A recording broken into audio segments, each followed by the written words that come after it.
பேசுவதற்காக பிரகாஷ் சார் சொன்ன மாதிரி இவருடைய திருக்குறள் ஆர்வம் ஃபேஸ்புக் இன்ஸ்டாகிராம்ல மட்டும் கிடையாது. அவரோட டிபார்ட்மெண்ட் ஸ்டோர்ல போனீங்கன்னா தினமும் அவர் ஒரு போர்டு வச்சு அதுல தினமும் ஒரு திருக்குறள் வந்து மாத்திட்டே இருப்பாரு. அவர் அன்னைக்கு என்ன அப்லோட் பண்றதோ அந்த திருக்குறள் அதுல எழுதி வச்சு இது பண்ணுவாரு. நிறுவனங்கள் லாபத்திற்காக மட்டும் செயல்படாமல் சமூக நோக்கத்திற்காகவும் சமூக ஆர்வலராகவும் செயல்படக்கூடிய பிஎஸ்டி டிபார்ட்மெண்ட் ஸ்டோர் நிறுவனர் டி சுரேஷ்குமார் அவர்களை சிறப்புரையாற்றுவதற்காக அன்புடன் மேடை கழிக்கிறேன்.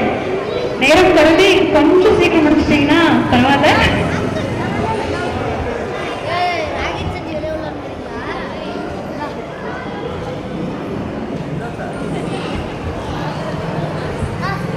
அனைவருக்கும் அதிக அற்புதமான மாலை வணக்கம். என்ஜிஓ பெருமுடன் வழங்கும் தகடூர் மார்க்கெட் திரைவாளர் கலந்துகளை வந்து சிறப்பாக நான் அந்த மகிழ்ச்சியோடு கலந்துக்கிறேன். அதெல்லாம் நம்முடைய சொந்தங்கள் உணவுக்கு நிறுவனம் அனைவரும் கலந்திருப்பது இது பெருமையான விஷயம். அது மலர்ந்து செய்கிறார் மாரடி செய்தார் நிலைமிசை நீடு வாழ்வார் மலர்களில் குடிக்கொண்டிருக்கும் கடலின் திருவள்ளுவரை தினம் தொடர்ந்தால் நம் வாழ்வில் முன்னேறலாம். பெரியாரிய பெருக்கடலை கடப்பதற்கு கடவுள் துணை இல்லாமல் நம்ம வந்து கடக்க முடியாது. அதே மாதிரி மார்கழி மாசத்துல வந்து திருவிழா நடந்தது வந்து பெருமையான விஷயம். ஏன்னா இந்த மார்கழி மாசம் வந்து 2 மாதம் சந்திக்குது. 2 வருடத்தை வந்து சந்திக்கிற மாதம் 2023 சந்தித்து 2024 கிடைக்குது. இந்த கடந்த காலம் வந்து நம்ம வந்து அனுபவத்தை வந்து 2023 எடுத்துக்கிட்டு 2024 வந்து அந்த செயல்பாட்டு எடுத்துக்கிட்டு அந்த மார்கழி மாசம் நம்ம பயன்படுத்தலாம். அதே மாதிரி வந்து இந்த கிருஷ்ணர் பரமாத்மா வந்து நமக்கு வந்து விரும்பிய மாதம், மாதங்களிலே மார்கழியா வருகிறேன்னு சொல்லி விரும்பிய மாதம். அந்த மாதங்களில் நாம் வீட்டோறும் மார்கழி மாதம் வந்து காலையில வந்து நம்ம காலையில வந்து பூ வச்சு வரவேற்கிறோம். அன்றைக்கு மார்கழி சிறப்பான மாதங்கள் வந்து இந்த மார்கழி திருவிழா நடந்தது வந்து பெருமையான விஷயம். அதே மாதிரி வந்து ஒரு முக்கியமான நிகழ்வு வந்து நான் ஒரு சிறப்பான விஷயம் சொல்லணும். கையறியாமை விலை கொடுத்து மெய்யறியாமை குழந்தை சொல்லியிருக்கார் அழகா. நமக்கு காசு கொடுத்து நமக்கு தெரியாம பின்னாடி வந்து ஒரு நமக்கு ஆபத்தான விஷயம் வரணும்னு தெரியாம இந்த மது நாமளே வாங்கி குடிப்பதனால வந்து இப்போ மனசா ரிலாக்ஸ் பிளேஸ்ல வந்து ஒரு சுகர் வந்து அழகா சொல்லியிருப்பாரு. ஒரு வீட்டில் செல்வத்தில் வந்து ஒரு நாயை வந்து அழகா வளர்த்துருப்பாரு. அந்த நாய்க்கு வந்து தயிர் சாதம் சத்துக்கள் நிறைந்த பொருள்லாம் கொடுத்து அழகா வளர்த்து வீட்டுக்குள்ளே வச்சிருப்பாரு. அந்த நாய் கேட்ல வந்து கண்டிருக்கும் போது வெளியே பார்த்துட்டு இருக்கோம்.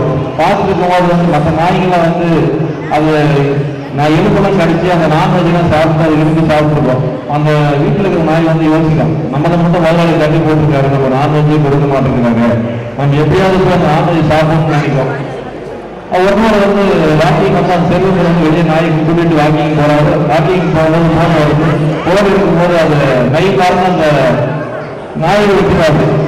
நாய் தான் சந்தோஷம்னு சொல்லிட்டு அது ஓடி தேடி பார்க்க நாய் நான்வெஜ் சாப்பிடலான்னு கடைசியில் தேடி வரும்போது ஒரு காஞ்சி போன வந்து எலும்பு துண்டு வந்து கிடைக்குது.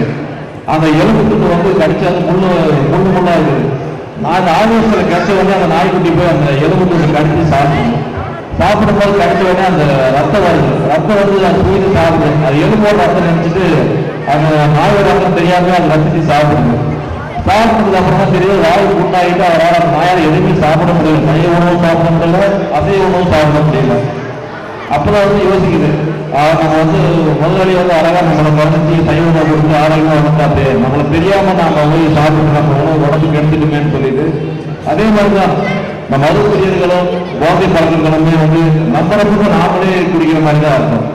அதை வந்து எல்லாருக்கும் வந்து நாம தவிர்த்து நல்ல ஆரோக்கியமான வாழ்க்கைக்கு வந்து நம்ம செயல்படுத்தலாம். திருக்குறள் அழகா சொல்லியிருக்கிறாங்க, கையறியாமை பொருள் கொடுத்து மெய்யறியாமை பொருள் சொல்லி. அதே போல வந்து இப்போ கொரோனா காலத்தில் வந்து ஆரோக்கியமா இருக்கிறது வந்து நம்ம வந்து சந்திச்சிருக்கோம். 2 கொரோனாக்கு வந்து கொரோனாக்கு பிரிவு நம்ம வந்து 2 வாரமே பிரிச்சுக்கலாம். அதில் உணவு வந்து நிறைய மாற்றம் ஆகி போச்சுனால தான் நமக்கு நிறைய பேர் கொரோனாவில் வந்து நிறைய நண்பர்கள் வந்து இருந்திருக்கோம். அதுக்கு காரணம் வந்து நம்மளுடைய ரசாயன உணவு தான். இப்போ வந்து மருந்து என்ன வேண்டாமல் யாக்கியது அருந்தியது ஆற்றியது போற்றியதுன்னு சொல்லி அழகா சொல்லியிருப்பாங்க. நமக்கு எந்த ஒரு உணவு சாப்பிட்டாலும் அதை ஜீரணம் ஆனதுக்கு அப்புறம் தான் அடுத்த உணவு நம்ம சாப்பிடணும்.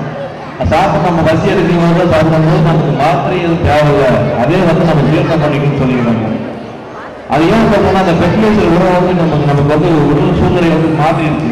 இப்போ உணவு வந்து விதைக்கும் போதே வந்து அறிவுரை போட்டு கெமிக்கல் போட்டு வந்து உடம்பு வந்து ஓட்டுறாங்க. அப்புறம் செடி வளர்ந்ததுக்கு அப்புறம் தலைக்கோழி அடிச்சு அந்த செடியை வளர்றாங்க. அப்புறம் செடி வளர்ந்ததுக்கு அப்புறம் மருந்து அடிக்கிறாங்க. மருந்து வந்ததுக்கு அப்புறம் அந்த காய்கறி வரும்போது கெட்டு போகாம மருந்து அடிக்கிறாங்க. அப்படி மருந்துலேயே வரைகிற காயை வந்து நாம வந்து அதை அப்படியே சாப்பிடாம அது வந்து நம்ம வந்து குளிர்காயின பெட்டில் ஃப்ரிட்ஜில் வச்சு நம்ம வாரக்கணக்கில் வச்சு சாப்பிட்றோம். வரக்காயே வந்து மாசக்கணக்கில் மருந்து அடிச்சு வருது. அதையும் நம்ம நேரடியாக சாப்பிடா ஃப்ரிட்ஜில் வச்சு சாப்பிட்றோம். அப்போ வந்து வெளிநாட்டில் ஒன்று, வெளிநாட்டில் இல்லை. வெளிநாட்டில் இருக்கிறது வந்து கொஞ்சம் தொலைவில் இருக்கிறதுனால அதை வந்து மருந்து நம்ம வாங்க முடியாத ஃப்ரிட்ஜில் வச்சு சாப்பிடுவாங்க. நாம அன்னன்னைக்கு தெருவு பக்கம் எல்லா வீட்லையும் காய்கறி கிடைக்குது. ஆகியால் இந்த நாகை திருவிழாவில் இந்த விஷயத்தை எடுத்துக்கிட்டு நீங்க அனைவரும் அன்னைக்கு காய்கறியை ஃப்ரிட்ஜில் வைக்காம வெளியில் வச்சு சாப்பிடுங்க. ஏன்னா கேன்சர் வந்து சாதாரணமா 1000 வருது இருக்கு, 2000 கேள்விப்பட்டிருக்கோம். இப்ப சாதாரணமா நிறைய பேர் கேன்சர் வந்து இருக்கிறாங்க. அதுக்கு காரணம் வந்து அந்த இயற்கை அந்த உணவு அழிஞ்சு போய் ரசாயன உணவு கலக்கிறதுனாலதான் உணவுமுறையே மாறிடுச்சு. இப்போ ரசாயனம் வாரத்துக்கு ஒரு நாள் போயிட்டு நம்ம இந்த தெளிச்சிக்கணும் இல்ல பரோட்டாவோ சாப்பிடுறவங்க நிறைய பேர் வந்து இப்ப எழுதுற இயற்கை வயதில் ஆன்லைன்ல இருக்கிறாங்க. அது காரணம் வந்து இந்த ரைசிங் ஏஜென்ட்ஸ் மற்றும் இந்த கலர்லாம் போறது, அப்புறமேட்டு அந்த ஆன்டிபயோட்டிக் அதிகமாக சாப்பிட்றதுனால நம்ம உடம்பு முறை கெட்டு போச்சு. ஆகியால் வந்து நம்ம வீட்டில் செய்யக்கூடிய நம்ம சத்தான வந்து நம்ம ஊரில் சாம்பல் வரது சின்ன சிறுதானியங்கள் நிறைய இருக்குது. அந்த உணவு கொஞ்சம் அப்பப்போ எடுத்துட்டீங்கன்னா ஆரோக்கியமாக இருக்கலாம். இப்போ நம்ம கடந்த காலம் வந்து இப்போ சென்னையிலையும் மற்ற திருநெல்வேலியில் வந்து மழை அதிகமாக பெய்யுது. மழை பெய்யும் போது 15 சென்டிமீட்டர் சென்னையில் மழை பெய்யுது. தூத்துக்குடியில் 99 சென்டிமீட்டர் மழை பெய்ஞ்சு மழை வீடு எல்லாம் பொழியுது. அந்த காலத்துல வந்து தண்ணியில மூழ்கி அந்த நெல் அரைஞ்சு போச்சுன்னா அந்த விதமையில் என்ன பண்ணுவாங்க, கோயில் கலசத்துல கோபுரத்துல வந்து அந்த வரகு அரிசியோட நெல் வச்சிருப்பாங்க. ஏன்னா அந்த 1000 வருஷம் கெட்டு போகக்கூடிய அந்த வரகு நெல் நம்ம வந்து பஞ்சம் ஏற்பட்டுச்சுன்னா அந்த வரகு எடுத்து பயன்படுத்தும் போது மக்களுக்கு வந்து பயன்படுத்துறதுனால அந்த கலசத்துல வச்சிருப்பாங்க. ஆகியார முடிந்த வரை சிறுதானியத்தை பயன்படுத்துங்க. அப்புறம் செக்கு எண்ணெய் வந்து முடிஞ்ச வரையும் பயன்படுத்துங்க. இந்த ஆயில் மருத்துவம் வந்து கொலஸ்ட்ரால் குறைக்கிறதுக்கு வந்து நம்மளுடைய எடுத்துட்டு கிடைக்கக்கூடிய செக்கு எண்ணெயை வாங்கி சாப்பிடுங்க. அதே மாதிரி ஒரு தடவை யூஸ் பண்ண ஆயில தடவை யூஸ் பண்ணாதீங்க. எக்கிறது ஒன்று கொடுத்துருங்க. ஹோட்டல் அதில் மளிகை கடல திருவாரூர் கடையை வந்து அந்த 1 டைம் 3 டைம் வந்து அந்த எத்தனை பண்ண நம்ம சாப்பிடும் போது நமக்கு வந்து கேன்சர் வரதுக்கு அதிகமாக இருக்குங்க. எக்கிறது கொண்டும் ஒரு தடவை பயன்படுத்திய ஆயில் வந்து மற்ற தடவை பயன்படுத்தாதீங்க. இந்த இளமும் அதை நான் தெரிவிச்சுக்கிறேன். அதே மாதிரி வந்து நம்ம பசங்களை வந்து நிறைய தாழ்வு மனப்பாடம் அதிகமாச்சு. காலகட்டத்தில் வந்து ஸ்கூலில் படிக்கிற பிள்ளைங்க வந்து நிறைய பேர் வந்து சூசைடு பண்ணிக்கிறாங்க. ஏன்னா மார்க்கு நம்ம காலத்தில் படிக்கும் போது ஏதோ பாசமாக போகணும்னு சொல்லிட்டு நம்ம இருந்திருக்கோம். ஆனால் இந்த காலகட்டத்தில் ஒரு சில மார்க்கு டாக்டர் சீட்டை மெடிக்கல் சீட்டை கிடைக்காதனால தற்கொலை பண்ணிக்கிறாங்க. அதனால இந்த வருஷம் அந்த வருஷம் கண்டிப்பாக கிடைக்கும்.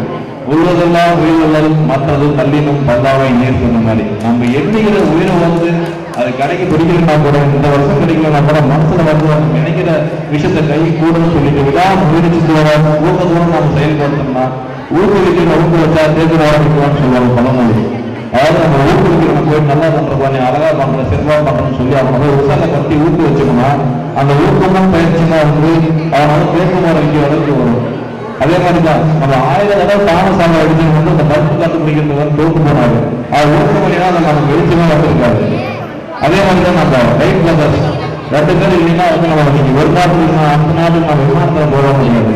அவங்க ஊக்கத்தோடும் கண்டுபிடிச்சு அதோடைய பயிற்சினால்தான் நம்ம போறோம். அதனால எந்த விஷயத்தையும் வந்து ஊக்கமுடன் செயல்படுத்துங்க. அதே மாதிரி வந்து வாழ்க்கையில வந்து உன்னதமான வாழ்க்கைக்கு வந்து இயற்கை உணவை பயன்படுத்துங்க. மூழ்காமல் முற்றிலும் எட்டாமல் தங்கமில்லை. இயற்கை உணவை நேசிப்போம், ரசாயன உணவை தவிர்ப்போம், நாம் மாறுவோம், பிறரை மாற்றுவோம். விழாவினை கருதி சிறப்பான வாழ்க்கையில் ஏதோ நன்றி.